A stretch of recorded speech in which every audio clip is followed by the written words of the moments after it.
October 1945, Berlin, a ghost city, a city of ruins, a city where my illusions were buried. Ash. It was everywhere, on my skin, in my hair, under my fingernails. It had saturated the very air we breathed, poisoning our lungs and our souls. The smell of burnt wood haunted me, a constant reminder of the fires that had destroyed not only homes, but lives, hopes, and memories. I wandered the streets like a sleepwalker, among the rubble of buildings, past emaciated faces that mirrored my own pain and despair.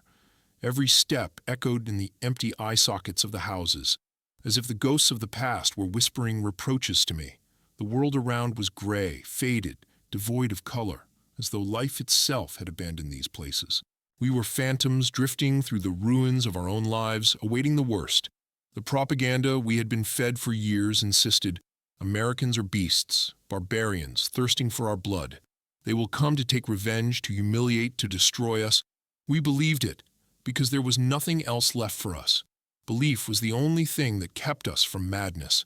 But now, with the Reich fallen, with the Führer dead, what were we to believe in? I remember being shoved into a cattle car. There were so many of us it was impossible to move. Women, children, the elderly. We were all jumbled together in this cramped, filthy cage. Coughs, cries, whispered prayers. It all merged into a single heart-wrenching chorus of despair. Outside the window, an endless succession of fields, bleak and barren, as if reflecting our own fate. We were traveling into the unknown, into the jaws of the very beasts we had been warned about. My heart hammered, like a trapped bird, ready to burst from my chest.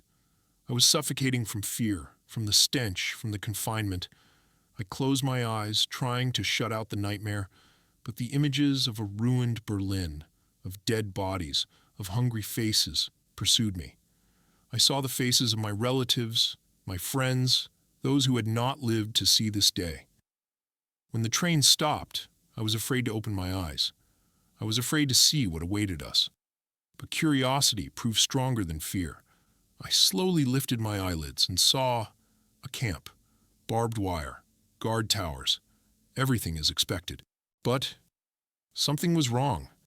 There were no shouts, no brutality, only the tired faces of soldiers, looking at us with a strange mixture of pity and detachment. They stood in silence, watching as we exited the cars. Their faces were unreadable, but I felt that they saw us not as enemies, but simply as broken, exhausted people. One of the soldiers, a young man with kind eyes, held out a canteen of water to me. I looked at him with disbelief. Could this be real? Weren't they going to kill us? I took the canteen with trembling hands and took a sip. The water was cool and clean, like a gulp of hope in this sea of despair. I looked at the soldier and saw compassion in his eyes. For the first time in a long time, I felt that I was not alone, that there was someone who saw me as a human being. We were led to a barracks. I expected to see cramped cells, straw pallets swarming with parasites. But what I saw left me in shock. Clean bunks made with white sheets. A bed, with a mattress, with a blanket. It was impossible to believe. It was the first night in a long time that I did not feel cold, that I was not afraid of waking up from hunger. I lay on the bed, covered by a warm blanket, and could not sleep. My mind was overwhelmed with thoughts. What did all this mean? Why were they treating us so well? Could it be that the Americans were not the beasts we had been told they were? The next morning we were taken to the showers. Hot water, soap, shampoo, words long forgotten, which had become luxuries. I stood under the jets of hot water, washing away not only the dirt, but also the fear, the despair, the memory of the war. The water cleansed me of the layers of lies we had been fed for years. But the guilt burned hotter than the hottest water. I felt guilty for having survived, for being part of a system that had brought so much suffering. I felt guilty for having believed the lies, for having closed my eyes to the truth. After the shower, we were led to the dining hall. On the tables, bread, butter, meat, vegetables, oranges.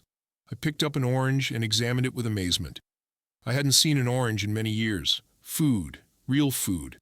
Not scraps, not rot, but fresh, fragrant products. We ate in silence, afraid that it was a dream, that it would all vanish in a moment. But it was real, too good to be true.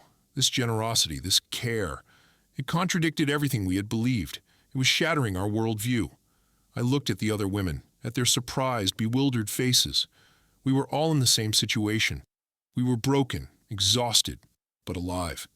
And now we had to learn to live again, to believe again, to forgive again. But first of all, we needed to understand what had happened and how we had come to this point. This was only the beginning of a new life, full of uncertainty and hope. But I knew one thing. I could no longer live a lie.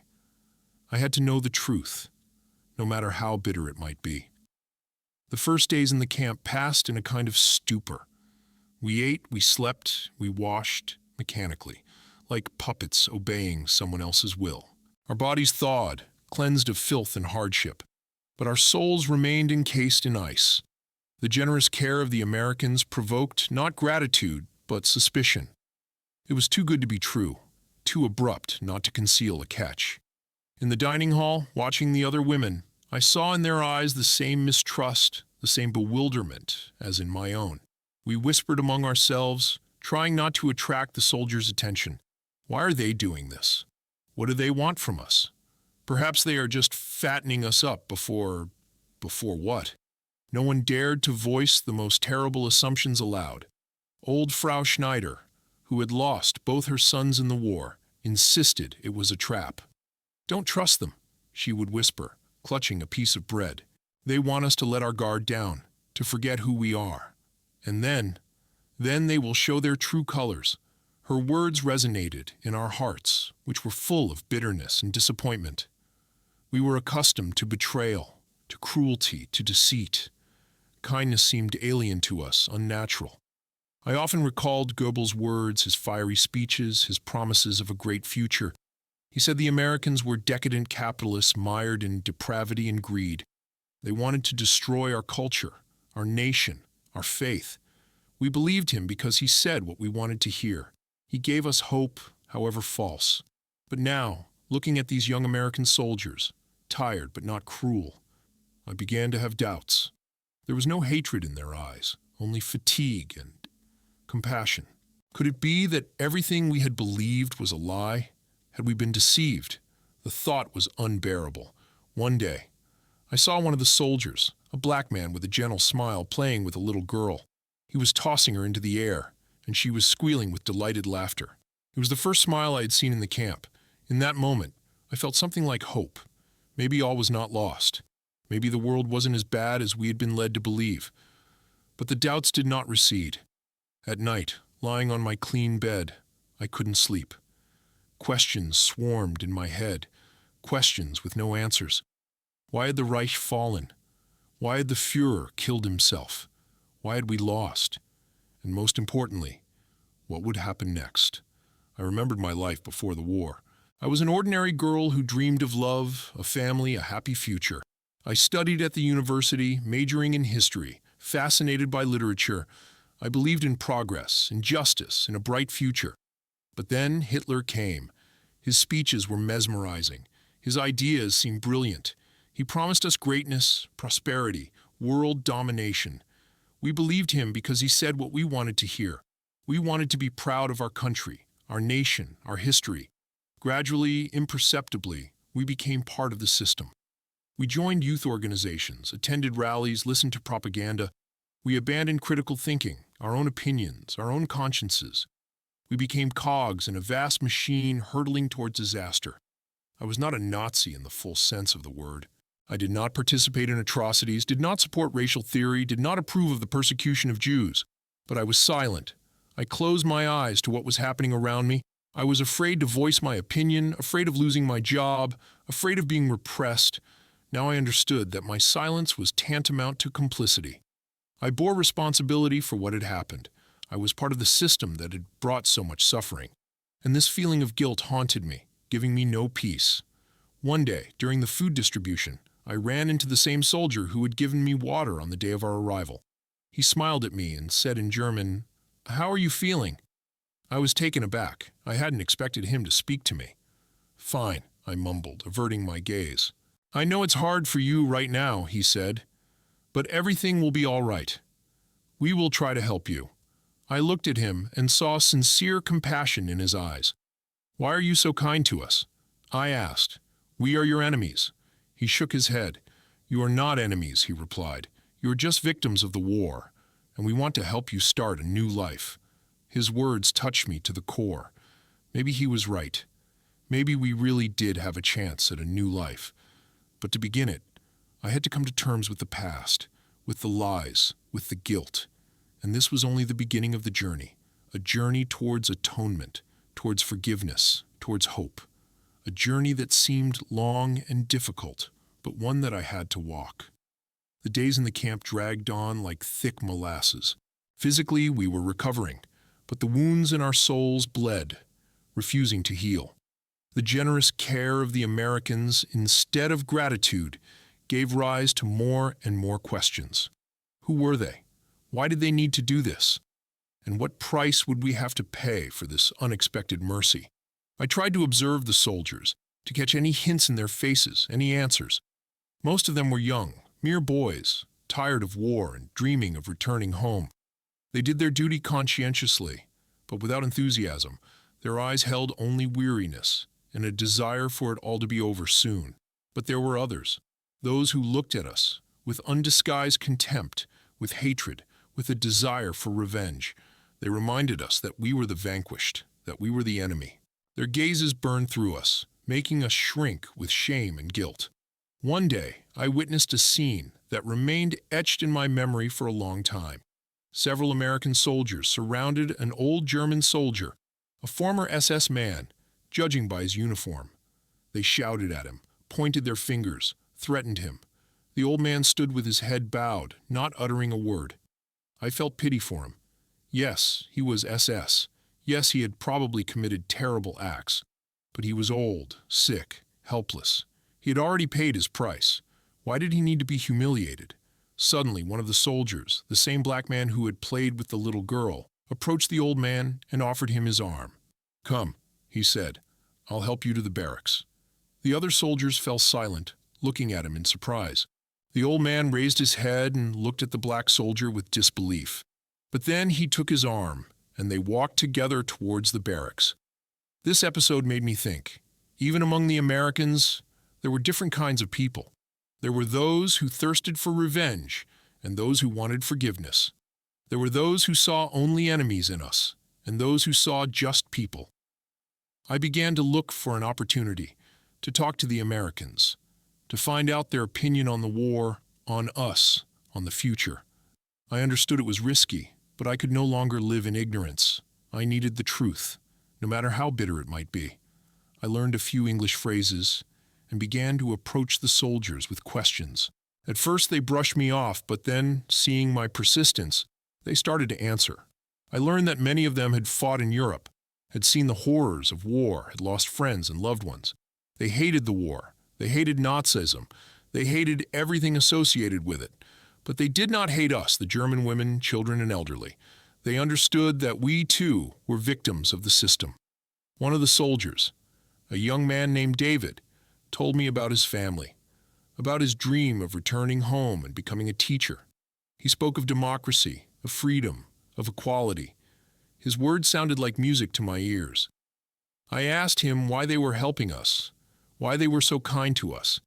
He replied, "We believe that every person deserves a chance at a new life. We believe that even after the most terrible events, one can find the strength to start over." His words inspired me. I realized that we truly had a chance at a new life. But to seize it, we needed to change. We needed to abandon our old beliefs. We needed to learn to believe in good. I began to read the books the Americans brought to the camp. They were books about democracy, about human rights, about American history. I learned many new things, many things I had never even suspected before. I understood that Nazism had been a monstrous mistake, that it had brought only suffering and destruction. I understood that we had been deceived, that we had been lied to for years. I felt anger, rage, disgust, but I also felt hope. Hope that we could build a new society, one based on justice, on equality, on freedom. Hope that we could avoid repeating the mistakes of the past. I began to share my thoughts with the other women, At first, they listened to me with mistrust, with suspicion, but gradually, seeing my sincerity, they began to agree with me. We started to gather together, to discuss the books, to talk about politics, to remember the past. We tried to understand what had happened and how we had come to this point.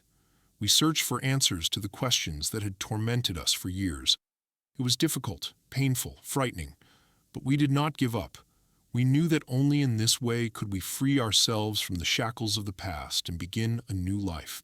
One day, Frau Schneider, the one who had insisted that the Americans were a trap, came up to me and said, "You know, Elizabeth, I think you're right. Maybe they really do want to help us. Maybe we really do deserve a chance at a new life." Her words were the best reward for me.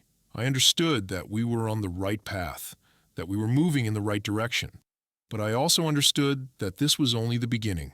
There were still many difficulties, many trials, many disappointments ahead of us. But I believed that we would manage, because we were no longer alone, because we had hope, because we had each other, and because we no longer wanted to live a lie. We wanted to live in truth, and we would fight for that truth until the end. As time went on, life in the camp gradually settled into a routine. The wounds on our bodies were healing, but the scars in our souls remained, reminding us of the horror we had endured. We women tried to get used to the new reality, to this strange mixture of freedom and captivity, of care and suspicion. The Americans continued to feed us, clothe us, and provide medical assistance, but the atmosphere remained tense. It was as if an invisible wall hung between us and our liberators, a wall woven from mistrust, guilt, and fear. I spent more and more time with the other women, discussing the past, the present, and the future. We shared our stories, our fears, our hopes. These conversations were agonizing but necessary. They helped us realize that we were not alone in our grief, that we could support one another in this difficult process of healing. One of my closest friends became Anna, a young woman who had lost her husband and son in the war. She was quiet and withdrawn, but in her eyes I saw the same pain and despair as in my own. We often walked together through the camp, supporting each other in silence. One day, Anna told me how her husband had been conscripted into the army and sent to the Eastern Front. She had waited for him for long months, hoping for a miracle. But the miracle did not happen. She received notice of his death. Shortly after, her son, still just a child, fell ill and died from hunger and cold. Listening to her story, I couldn't hold back my tears. I understood that her pain was immeasurable, that she had lost everything she had. I hugged her and said that we had to be strong, that we had to live on for the memory of our loved ones. But how can you live on when the past constantly haunts you? How can you forget the war, the destruction, the deaths? How can you believe in the future when everything around seems so hopeless? These questions tormented me day and night. I tried to find answers in the books provided by the Americans. I read about democracy, about human rights, about the history of other countries. I tried to understand how one could build a world where there would be no place for war and violence. But reading didn't always help. Sometimes, on the contrary, it intensified my doubts and fears. I began to think that we, the Germans, were to blame for everything that had happened, that we deserved all this suffering. One day, I shared my thoughts with David, the American soldier who had spoken to me in German. He listened to me attentively and said, "I understand how you feel, but you shouldn't blame yourself for everything. You were victims of propaganda, victims of the system. You do not bear personal responsibility for the crimes of the Nazis." His words calmed me a little, but the feeling of guilt remained. I knew I was not an innocent victim, that I had been silent when I should have spoken, that I had closed my eyes to what was happening around me. To cope with this feeling, I decided to start helping others. I began working in the camp hospital, caring for the sick and wounded. I tried to be useful, to do something, anything, to atone for my guilt. In the hospital, I met Dr. Klaus, an elderly doctor who had lost his family in the war. He was a wise and experienced man who had seen and endured much. He taught me a great deal, not only about medicine, but about life. One day, Dr. Klaus told me, "Elizabeth, the past cannot be changed, but you can learn from it. Do not let the past define your future. Live in the present, strive for the better, help others. His words became a guiding star for me. I realized that I had to look forward, not back, that I had to use my experience to make the world a better place. I began to actively participate in camp life. I helped organize cultural events, taught children to read and write, and held discussions with the women about democracy and human rights. I tried to contribute to the creation of a new society based on justice and equality. It wasn't easy. Many women didn't understand me, considering me a naive idealist. They said that democracy was a utopia, that the world would always be full of evil and violence. But I did not give up. I believed that the world could be changed for the better if each of us did something. I believed that we could build a new future free from hatred and prejudice. Over time, more and more women began to support me. We formed a group that organized various events in the camp. We held lectures, concerts, exhibitions. We tried to revive the culture and art that had been destroyed by the war. We also began to cooperate with the American soldiers. We organized joint events, held discussions, and exchanged experiences. We tried to build bridges between our peoples, to overcome mistrust and enmity. It was a difficult and long process, but we believed it was possible. We believed that we could create a world where people would live in peace and harmony. One day, David said to me, "Elizabeth, you are an amazing woman. You were able to overcome your fears and doubts and start a new life. You are an example for all of us." His words were the best reward for me. I realized that I was on the right path, that I was doing something important and necessary, but I also understood that this was only the beginning. There were still many difficulties and trials ahead, but I was ready for them because I was no longer afraid of the past. I looked to the future with hope and faith. I knew that we could build a new world if we worked together, if we believed in good, if we remembered that we are human, and that each of us has the right to a happy and dignified life. The scars of memory would remain forever, but they must not define our future. They must serve as a reminder that we must do everything possible to prevent the mistakes of the past from being repeated. The spring of 1946 brought with it not only warmth and greenery, but also a sense of change. The camp, once a symbol of fear and uncertainty, was gradually turning into a place where new hopes were born and plans for the future were made. The American administration began to actively discuss with us issues of repatriation and opportunities for education or work in Germany. This filled us with both joy and anxiety. Joy at the anticipation of returning home to our native places, and anxiety about the unknown that awaited us there. I became more and more involved in the preparations for our return. Together with Anna and other women, we organized retraining courses to help those who had lost their jobs or had no profession. We learned English to facilitate communication with the occupation authorities and to find work in American companies. We held lectures on democracy and human rights to prepare people for life in a new free society. These activities were not only useful, but also therapeutic.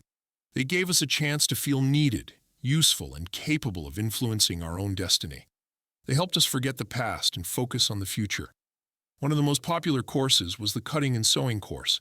Many women dreamed of starting their own business, of sewing clothes for themselves and others. Anna, who had a talent for needlework, became the main instructor for this course. She gladly shared her knowledge and skills with others, helping them to unlock their creative potential. I, on the other hand, was more involved in organizational matters and teaching English. I loved seeing how the women, who had been broken and desperate just recently, gradually regained their confidence and strength. They began to smile, to joke, to dream about the future. But not everyone was optimistic. There were those who did not believe in the possibility of change, who believed that Germany would forever remain in ruins, that life would never return to normal. They were full of pessimism and despair, and it was difficult to convince them otherwise. Frau Schneider, for example, remained skeptical. She continued to insist that the Americans would sooner or later show their true colors, that all this was just a temporary respite before a new cycle of violence and oppression. Her words poisoned the atmosphere, instilling doubts and fears in others.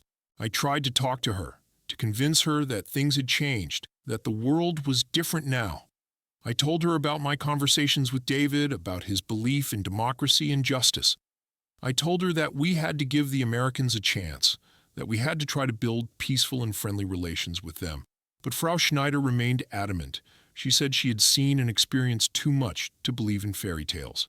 She said that hatred and malice would forever remain in people's hearts, that the world would never get better. I did not give up. I continued to visit her, to talk to her, to bring her books and newspapers.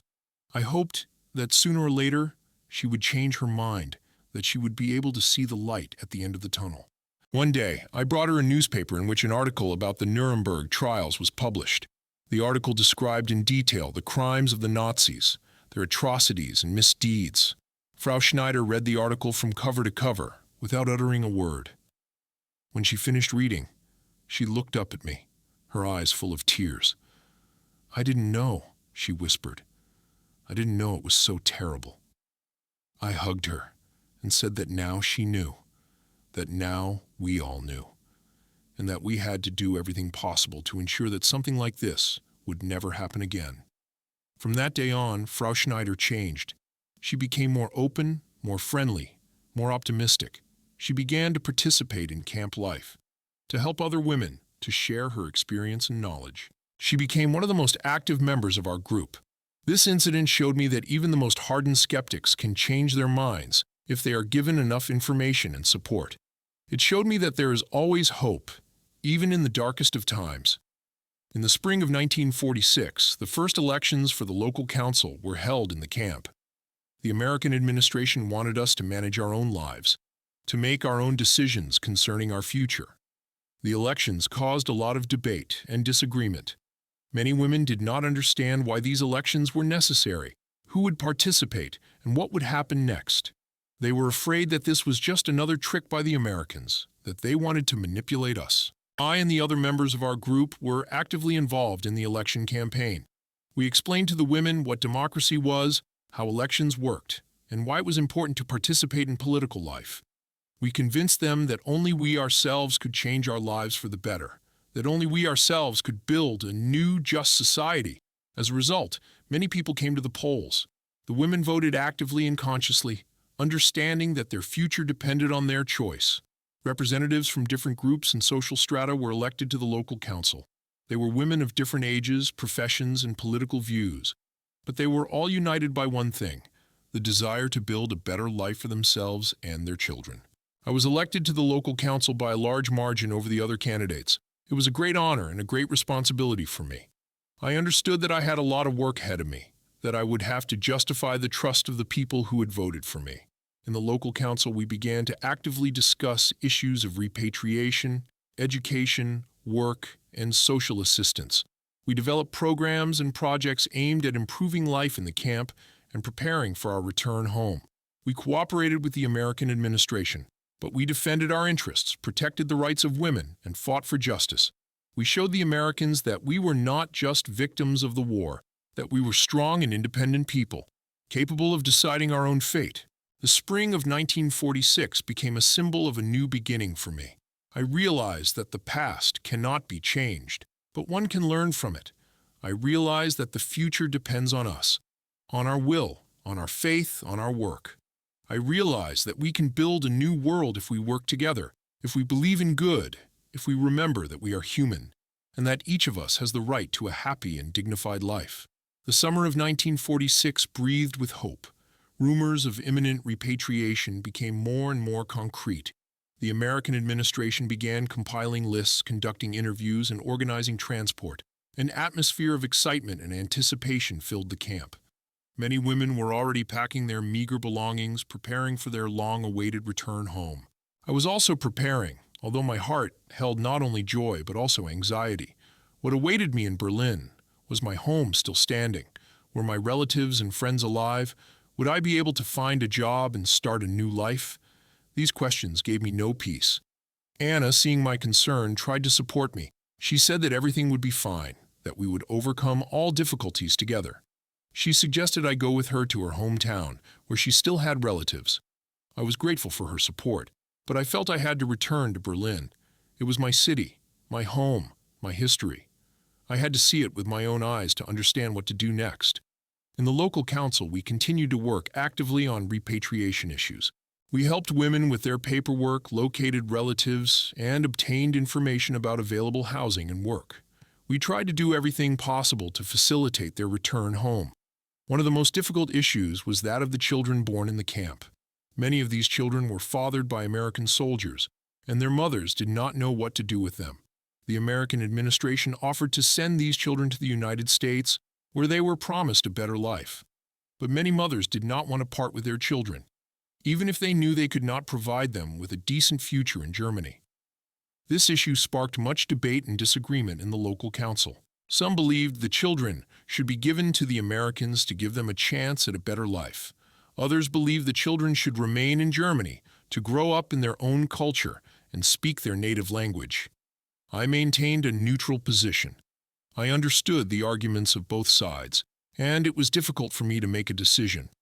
I believed that each mother should decide the fate of her own child, based on her own convictions and circumstances. In the end, we reached a compromise. We decided to organize consultations for the mothers to help them make a considered and informed decision. We invited lawyers, psychologists, and social workers to provide the mothers with all the necessary information and support. This issue showed me how complex and multifaceted the problems faced by people who have survived a war can be. It showed me that there are not always simple solutions, that sometimes one has to choose between two bad options. In August of 1946, my turn for repatriation came. I received a notice that my train would be departing in a few days. I was both happy and scared. I felt I was on the threshold of a new life, but I didn't know what awaited me beyond that threshold. I said goodbye to Anna and the other women I had grown close to in the camp. We exchanged addresses and promised to stay in touch. We knew that our friendship, forged by war, would stay with us forever. I thanked David for his support and help. He wished me luck and said he believed in my future. He said that Germany needed people like me to build a new, just society. On the day of departure, I stood on the platform waiting for my train. Around me were hundreds of other women, children, and elderly people, ready to return home. In their eyes, I saw the same mix of joy and anxiety as in my own. When the train arrived, we began to slowly board the cars. The cars were old and dirty, but we didn't care. We were happy to be going home. The train started moving, and we slowly began to leave the camp behind. I looked out the window, saying goodbye to this place that had been both my prison and my sanctuary. I knew I would never forget this experience, that it would forever be a part of my life. The train traveled through fields and forests, through towns and villages. I watched the landscapes outside the window, and my heart filled with hope. I believed that Germany could rise from the ashes, that we could build a new, just society. When the train arrived in Berlin, I was shocked by what I saw. The city had been razed to the ground. Many buildings were reduced to ruins. The streets were littered with rubble and debris. I could hardly recognize my city. It seemed foreign and unfamiliar. I felt lost and alone. I started looking for my house. I walked the streets, checking a map I had been given at the camp. But many streets had been renamed, and many houses had been destroyed. After a long search, I finally found my house. It stood, half-ruined, with shattered windows and scorched walls. But it was standing. I went inside. It was dark and cold. Everything was covered in dust and dirt. The furniture was broken, and belongings were scattered across the floor. I began to look around the house. I searched for any sign of my relatives and friends. But I found nothing. I went out of the house and sat on the steps. I felt empty and broken. I didn't know what to do next. Suddenly I heard footsteps. I looked up and saw a woman walking towards me. She was old and emaciated, but in her eyes I saw a familiar glint. "Elizabeth," she asked. I recognized her. It was Frau Müller, my neighbor. "Frau Müller," I cried. We embraced and wept. Frau Müller told me what had happened in Berlin during the war. She told me about the bombings, the starvation, the deaths. She told me that my parents had been killed during a bombing raid. I was devastated. I hadn't known my parents were dead. I had hoped they were alive and waiting for me. Frau Müller offered me a place to stay. She said she had a spare room and would be glad of the company. I accepted. I knew I needed to start a new life, and that Frau Müller could help me. That evening I sat in Frau Müller's room, drinking tea and listening to her stories. She told me how people had survived in Berlin during the war, how they had helped each other, how they had believed in the future. I listened to her and understood that Germany could rise from the ashes if we worked together, if we believed in good, if we remembered that we are human, and that each of us has the right to a happy and dignified life. The journey home had been difficult, but it was only just beginning. Berlin greeted me not with an embrace, but with an icy wind that pierced to the bone and a smell of decay that had seeped into the city's ruins. Returning home was nothing like I had imagined. Instead of a joyful reunion with relatives, there was a gaping void. Instead of familiar streets, a labyrinth of rubble. The news of my parents' death stunned me, leaving a bleeding wound in my heart. Frau Müller, a kind and resilient woman, became my only support in this shattered world. Her room, which had miraculously survived the chaos, felt like an oasis of warmth and comfort. She shared her meager rations with me, told me stories of pre-war Berlin, of my parents, of the happy days that seemed to belong to another life. But the past could not be resurrected. The present demanded action. I had to survive, find a job, and help rebuild the city. Frau Müller advised me to go to the employment office, set up by the occupation authorities. She said I could get help there and find work. I followed her advice and went to the office. The queue was enormous, filled with people just like me, exhausted, lost, and in desperate need of help. I stood for several hours before reaching the window. The official, tired and indifferent, looked at my documents and asked about my education and work experience. I told him about my university, about my knowledge of history and literature. He just sneered. History and literature. He said, "Who needs that now? We need builders, cleaners, laborers. If you want a job, forget about your books." He offered me a job as a cleaner at an American military base. The pay was paltry, but it was something. I accepted, knowing I had no other choice. The work was hard and humiliating. I cleaned up rubbish, washed floors, scrubbed toilets. The American soldiers treated me with contempt and disgust. They called me Fritz and Nazi pig. I endured it, clenching my teeth. I knew they had a right to be angry, that we had earned their hatred. But I also knew that I was not guilty of the Nazis' crimes, that I too had been a victim of the system. In the evenings, returning home, I felt broken and empty. Frau Müller tried to console me, saying I had to be strong, that everything would work out. But I didn't believe her. It seemed to me that my life was forever shattered, that I was doomed to eternal suffering. One day, while cleaning the office of an American officer, I found a book. It was a collection of Goethe's poems. I picked up the book and began to read. The poems, full of beauty and wisdom, touched me to the core. I remembered my love for literature, my dreams of a happy future. In that moment, I realized I must not give up. I had to fight for my life, for my future. I had to prove to myself and to others that I was capable of more than just cleaning toilets. I decided to resume my English studies. I understood that knowing English could help me find a better job, communicate with the Americans, and learn more about the world. I began studying in the evenings after work. Frau Müller helped me, checking my exercises, correcting my mistakes. She was surprised by my persistence and determination. After a few months, my English had improved significantly. I became more confident in speaking, reading, and writing. I started looking for another job, one more suited to my knowledge and skills. One day I saw an advertisement for a translator position in the American military administration. I decided to try my luck and applied. A few days later, I was called for an interview. I was very nervous, but I tried to appear confident. I answered the American officer's questions, demonstrating my knowledge of English and my translation skills. The officer was impressed with my abilities. He said I was a perfect fit for the job. He offered me a position as a translator with a good salary and opportunities for career advancement. I was overjoyed. I couldn't believe my life had changed so dramatically. I thanked the officer and promised I would work diligently and honestly. I told Frau Müller about my new job. She was very happy for me.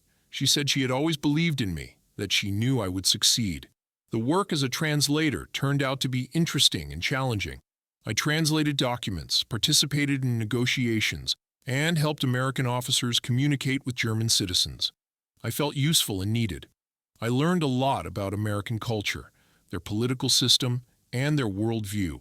I began to understand that not all Americans were cruel and indifferent, that there were many kind and decent people among them. I became friends with some of my American colleagues. They treated me with respect and warmth. They were interested in my life, my views, my dreams. Gradually, my life began to get back on track. I earned enough money to rent my own room. I started helping Frau Mueller, buying her groceries and medicine. I began to attend cultural events, concerts, and exhibitions. I started reading books, watching films, and listening to music. I was returning to a normal life, the life that the war had taken from me. But the past would not let me go. At night, I had nightmares in which I saw ruined Berlin, my dead parents, starving children. The guilt haunted me, giving me no peace. I knew I had to come to terms with my past, that I had to atone for my guilt. I decided to start helping other people who had suffered from the war. I became a volunteer for an organization that provided aid to refugees and orphans. I worked with children who had lost their parents. I played with them, read them books, and taught them to draw. I tried to be a parent to them, to give them love and care. This work brought me immense satisfaction. I felt I was doing something useful, that I was helping people who needed my help. I felt I was atoning for my guilt, but I also knew that I could not forget the past, that I had to remember it to prevent its mistakes from being repeated. I decided to study the history of Nazism to understand how it could have happened, how people could have believed in such a monstrous ideology. I read books, watched films, and attended lectures. I learned much about the atrocities of the Nazis, about their crimes against humanity. I was shocked and outraged. I understood that silence is complicity, that I should not have been silent when I saw what was happening around me, that I should have fought against Nazism, even if it was dangerous. I decided to tell my story to other people, to warn them of the dangers of Nazism. I began to give lectures in schools and universities. I spoke about my life, about the war, about Nazism. I hope that my story would help other people understand how important it is to fight for freedom, for justice, for humanity. I hoped my story would help prevent the tragedy from happening again. My life in Berlin was gradually improving. I had found a job, friends, a calling. I began to build a new future based on truth, justice, and love. But the scars of the past remained with me forever. They reminded me that I must remember, that I must fight, that I must live, and that I must do everything possible to make the world a better place.